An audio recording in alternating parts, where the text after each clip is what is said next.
kita ba pobre man ta. Bitaw kay Dapat- wala biya tay kwarta. Dapat dili ta kuan ba magbuhat og problema ba para wawi pagbasol nga mag-una ana ilang. Bitaw ba?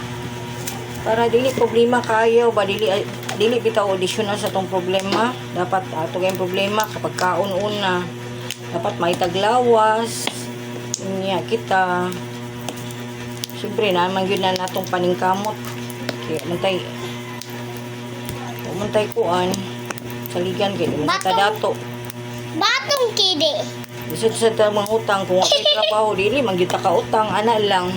Bitaw kay wala biya Una-una sa unta kwarta. nato ka makadaghan kung atong gibuhat sakto ba dili ba unsa ba ni kanang kuan ba ni problema ba ni dayon problema ba ni ana kay atong ginauna ang kuan lang isa ba kalibo kay tanan Bitaw. kapoy dengan problema problema ba nga gituyuan nga bitaw kay kapoy kay tanan problema pa ta sa daily needs nato pagkaon sa panadina niya problema pa taglain pait kayo isod na dapat Pait. noon ka makadagan kung ang atong Dapat gibuhat ko. okay ba Dili ka magpamadlo kay Loy biya kay si Mami kumamatay walay mo bantay kichig dadat.